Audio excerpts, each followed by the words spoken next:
Դե ինչ մենք վերադարձանք տաղավար եւ ընդունենք մեր առաջի հյուրին, որը առաջի անգամ է մեր տաղավարում եւ իմնեմնիմիում հյուր, սոցիոլոգ Բագրատ Հարությունյանն է, որը իմ շատ վաղեմի ընկերն է եւ իմ ընկալմամբ, իմ գնահատականով Հայաստանում լավագույն սոցիոլոգներից մեկը։ Ամեն դեպքում ես իրան միշտ տենց եմ ներկայացնում եւ չեմ շեղվի իմ հին ավանդույթից։ Մերսի, հույսով եմ, որ այս առաջինը, բայց վերջինը չի։ Դե մնում է քո պլոտնի գրաֆիկի մեջ տեղ գտնենք, արդեն քանի ամիս է փորձում եմ քեզ բերել։ Ну, ամեն դեպքում, քանի որ ընտրական ժամանակաշրջանը եւ բնական է, որ սոցիոլոգիայի կարծիքը այս առումով բավականին հետաքրքիր եւ ինֆորմատիվ կլինի, քո գնահատականը երևի սկսենք մեր ընտրարշավին մասնակցող կուսակցությունների վարկանիշներից, եթե դու ունես նման տեղեկատվություն։ Ես տեղեկատվություն ունեմ, որտեղ որոշակի հետազոտությունների մեջ ուղղակի ներգրաված եմ։ Ցավոք այդ մասնագիտական էթիկայից ելնելով հետազոտությունների շատ մանրամասներ չեմ կարող բացեմ, որովհետև ես այդ հետազոտություններում վերլուծաբանի դեր ունեմ եւ այդ հետազոտության արդյունքները իմ սեփականությունը չեն, որ ես իրենց կարանամ հրապարակեմ, բայց հա տարբեր հետազոտողներ կան, տարբեր աշխարհագրական միավորներում հետազոտություններ են անում Երևան, Հայաստան, մարզեր, որպես առանձին դիտարկման բաներ եւ շատ ինտենսիվ մարդկանց տրամադրությունները չափվում են հիմա։ Տեղերի մասին չեմ ուզում խոսել, որտեվ այտենց շատ հետաքրքիր բան չկա։ Հետաքրքիր բաները ուրիշ տեղեր կան եւ այստեղ քաղաքական ուժերը մեծ անելիքներ ունեն։ Ապա առաջինը, որը իմ աչքը շատ այտենց ծակում է, դա այն հանգամանքն է, որ մեր մարդիկ շատ բան են, շատ սարսափած են։ Վախի մթնոլորտ կա շատ մեծ։ Ինչ առումով։ Շատ երևում է հետևյալից, օրինակ, երբ որ մարդկանց հարցում են ում եք պատրաստում ձայն տալ, միջև 40% դեպքեր ունենք հետազոտական, միջև 40% մարդիկ հրաժարվում են այդ հարցին պատասխանելուց։ Երբ որ մարդկանց հարցը Բայց այնտեղ բան կա, չէ՞, կոնտրոլնի հարցեր կա, որ դու կոսվինը կարողանում ես հասկանալ, всё ում են հակված տալ այդ ձայնը։ Տարբեր մեթոդներ կան։ Այս ինքը ուզում է Նիկոլին տա ձայնը, բայց ամաչում է ասի, կամ հակառակը, ինքը Նիկոլին չի ուզում տա ձայնը, բայց վախենում է ասի։ Հիմա շատ տարբեր մեթոդաբանություններ կան։ Կա, որ մեթոդաբանությունը ենթադրում է ուղիղ չափում։ Մարդուն տալիս են ցուցակ, ընդ որում խորամանկ լուծումներ կան, ասենք ամեն ռեսպոնդենտին ցուցակը առաջարկում է տարբեր հերթականությամբ, որ չստացվի, որ տարբերակների թվարկման հաջորդականությունը պայմանավորում է պատասխանը։ Կան մեթոդներ, որոնք ենթադրում են արժեքային ինչ-որ հարցերի քննարկում եւ ըստ պատասխանների եւ այդ արժեքների որոշումը ում կհարի այդ մարդը եւ ենթադրաբար ում ձայն կտա։ Բայց ես դրա մասին չեմ ասում, ես ասում եմ ուրիշ բանի մասին, որ մարդուն ասում են դու ում կընտրես, ինքս մեզ հրաժարվում եմ պատասխանել, ասում են իսկ ում հաստատ չես ընտրի, ու դրանից ինքը չի հրաժարվում պատասխանել։ Ու սա շատ հետաքրքիր երևույթ է։ Մարդիկ վախում են ինչ որ մեկի անունը տալ շատ տարբեր պատճառներով, սանկցիավորվելու, որովհետև կարող է իրանց գործատուն չի ողջունում, կարող է իրանց ընտրությունը իրանց շրջապատում ճիշտ չի ընկալվում։ Մի խոսքով, բայց այն որ մարդիկ ազատ չեն, անկաշկանդ չեն եւ խուսափում են իրանց հստակ դիրքորոշումը ցուցադրելուց, խոսում է տենց սոցիալ հոգեբանական անկայուն իրավիճակի մասին։ Իսկ տենդենս կա, որ ընտրություններին ավելի մոտ այդ կաշկանդվածությունը բան կանի, կվերանա, կթուլանա, կվերափոխվի։ Տենդենսը իրականում ժամանակագրական չի։ Տենդենսը իրականում, ինչքանով որ ես եմ նկատել, ավելի պայմանավորված է այն բնակավայրի տիպից, որտեղ մարդիկ ապրում են։ Որքան բնակավայրը ավելի փոքր է, կոնսերվատիվ է, այնքան ավելի մարդիկ խուսափում են։ Դուք նշեցիք վախի գործոնը, հա, ես կցանկանայի նաև քննարկենք թե ինչու է առաջացել հենց ձեր նշած իրավիճակը, հա, այս ասպեկտում։ Պատճառները սնուցող, իրավիճակի սնուցող պատճառները որոնք են։ Նախ ես կարծում եմ, որ այն հանգամանքը, որ մարդկանց խոսքի համար պատժում են, ստիպում է ցուցադրական են պատժում նաև։ Այո, այսինքն այդ պատիժը բոլորի համար հայտնի է։ Ես նաև չեմ բացառում այն տարբերակը, որ որոշ պարագայում դա միֆականացվում է, մարդիկ փորձում են, ու դա միշտ է եղել, մարդիկ փորձում են ինչ-որ բան անելը կամ չանելը արդարացնել հնարավոր սանկցիաներով, որ այ ես սա չեմ անում, որովհետև ղեկավարը կամ ինչ-որ մեկը իրականում խնդիրը այն չի, որ ինչ-որ մեկը կիմանա, խնդիրն է, որ այս մարդը տենց է արդարանում եւ միշտ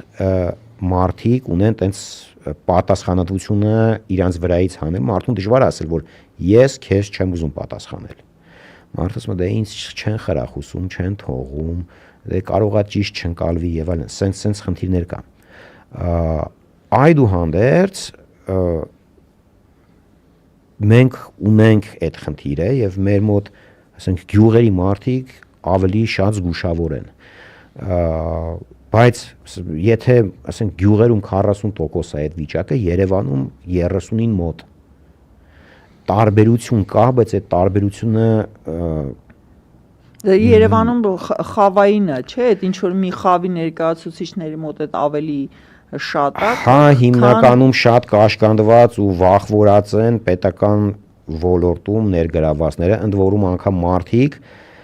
որոնց ոչինչ չի սպառնում, որովհետև իրանք այնպիսի հիերարխիկ դիրքում են գտնվում, որ կոպիտ ասած իրենց հետևից ընկնող չկա, էլի, չի լինելու, որովհետև համակարգը երբեք չի կարա այդ միջև ներքևի մակարդակ հասնի։ Բայց հենց դա է իրականում շատ հետաքրքիր դիտարկում իրականացրեցիք։ Մարդիկ տեսնում են, որ խոսքի համար կարող են օրինակ Նարեկին Վազգենին կալանավորել, բացի այդ ապօրինի քաղաքական հետապնդում ենթարկելով եւ սովորական քաղաքացին, ով չի պատկանում այս կամ այն քաղաքական հոսանքին կամ քաղաքականապես ակտիվ չի, եւ մարդը, որը որ տեսնում է դա, իր մոտ միանում այդ ռեֆլեքսիան եւ ինքը հասկանում է լավ, եթե այս մարդիկ բավականին մեծ լսարան ունեն, ակտիվ են եւ եթե իրանց են այսպես լկտի կերպով, ցուցադրական կերպով, հատուկ ջոկատայիններ ներգրավելով, հա, որպես գետնին պարկասնելով եւ այլն կարկային տուն չեն գա դիմակավորները։ Բայց այս շատ լավ թեմա է, որ իմ համար այսինքն իրանց մոտ դա այս մի հատ ցուցիչ է, որ եկեք այս հարցը մանրամասն քննարկենք, որտեղ ինքը շատ հետաքրքիր է ու իմ համար ինքը շատ ավելի հասկանալի է, քան կուսակցական այդ առաջադրումները, որոշումները, որ մենք կուսակցություն ենք ստեղծում 2.5 հոգով եւ կուսակցության սուպերիդիան ինչ որ մեկին հաղթելն է, բան այս բաները ինձ թվում է հոգեկան պաթոլոգիայի ոլորտում են, որի մասնագետը ես չեմ, բայց այն հարցերը, որի մասին դուք խոսում եք, ես դրանց շատ վաղուց եմ հետևում։ Ուրեմն մի շատ հետաքրքիր փորձ ձեզ պատմեմ։ Մենք երկար տարիներ ուսումնասիրում ենք, իրականացնում ենք ուսումնասիրություն, որը ենթադրում է մարդկանց տանը չափող սարք տեղադրել։ Պատկերացրեք, որ մենք տանը շատ չափող սարքեր ունենք, մենք ջրաչափ ունենք, մենք գազի հաշվիչ ունենք, մենք հոսանքի հաշվիչ ունենք, այսինքն եթե մենք ուզում ենք ինչ-որ մի երևույթ լավագույնս ճանաչենք, մենք դրա համար գործիքակազմ ենք օգտագործում։ Հասարակ մարդ, որը ապրում է, ասենք, չգիտեմ, անգամ ոչ մարզ կենտրոնում, մարզի երկրորդային, երրորդային քաղաքում։ Երբ որ իրան առաջարկում ես ներգրավել հետազոտության մեջ, ընդ որում հետազոտությունը զուտ տնտեսական բնույթի է, որևէ ենթատեքստ չունի, Այս մարդը ասում է ոնց դուք իմ տունը ինչ որ սարք եք ուզում դնեք, Ուրեմն ուզում մի եք բան կա։ ինձ հետևեք։ Որևէ ռացիոնալ փաստարկ, որ ընկեր ջան, դու ձեր, ասենք, չգիտեմ, Ստեփանավանում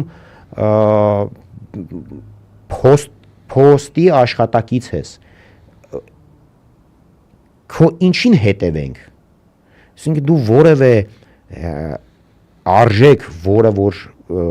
Սպառնալիք ենթադրում է, որ քո վրա պետք է ռեսուրս ծախսել, որ քեզ հետևել, դու չես ներկայացնում քեզ այդ առումով արժեք։ Քեզ իմաստ չունի հետևել, որովհետև տենց մենք ունենք մի քանի միլիոն բնակչություն։ Բայց մարդը մեկը վախում է։ Այսինքն խնդիրը հետևյալում է, որ մարդիկ այդպիսի մարդիկ իրանց պաշտպանված չեն զգում։ Իսկ երբ որ իրանք տեսնում են, որ հանրային մարդիկ, որոնք կարծես թե հանրային աջակցություն ունեն, իրանք պաշտպանված չեն, իրանք այդպիսի մարդկանց համար դա լուրջ ազդակ է, որ բա եթե հայտնիների հետ են սենց վարվում, Իմ հետ ինչ կանեն։ Իմ հետ ինչ կանեն, իմ մասին իսկի խոսացող չի լինի, իմ մասին հիշացնող չի լինի, երբ որ քաղ բանտարկյալների ցուցակ կթվարկեն իմ անունը տվող չի լինի, եւ այս մարդիկ մտածում են, որ ավելավա շարից փորձանքից հեռու մենք ոչ բան չխոսենք, չասենք եւ այլ եւ այլ եւ այլ։ Եվ այս սրա հետ մյուս հետևանքը մեր հասարակությունը կարծես թե պատրիարխալ հասարակությունը մենք բոլորս նոր տարուն այն որ բարեկամների տուն բա իրականում մենք մեծ ատոմիզացիայի խնդիր ունենք մարդիկ այդ տարբեր վախերից ինքնամեկուսանում են եւ սա է պատճառներից մեկը որ օրինակ մեր մոտ ծաղկում է աղանդավորությունը մեր մոտ աղանդավորությունը հենց այս ատոմիզացվածության խնդիրն է Այսինքն մենք խմբավորման կարիք ունենք, բայց վախերից ելնելով ատոմիզացվում ենք եւ գնում ենք այնտեղ, որովհետեւ մենք փաստացի գործող լավ մեխանիզմ, որ այդ ինտեգրացիան անումա չունենք, բայց ունենք բազմաթիվ կառույցներ, որոնք դեզինտեգրատիվ ազդակներ են ուղարկում անընդհատ։ Ասում են մի շփվեք իրար հետ, կարող է այս մեկին վաղը վեկանենք։ Բաժան եղեք։ Այո, հիմա տեսեք եւ այս պարագայում նաեւ եթե գանք մեր ընտրությունների թեմանին Տեսեք մեր մոտ ինչա ստացվում, մենք ունենք շատ կուսակցություններ, որոնք ինչ որ փոքրիկ խմբակներին, փոքրիկ շրջանակներին ավելի լավ է տենց ասենք, փոքրիկ շրջանակներին իր շուրջը կոնսոլիդացնում, բայց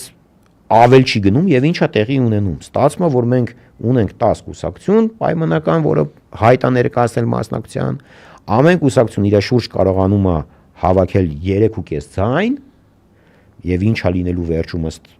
ընտրական ընթացակարգերի փոշի դառնում է փոշիացում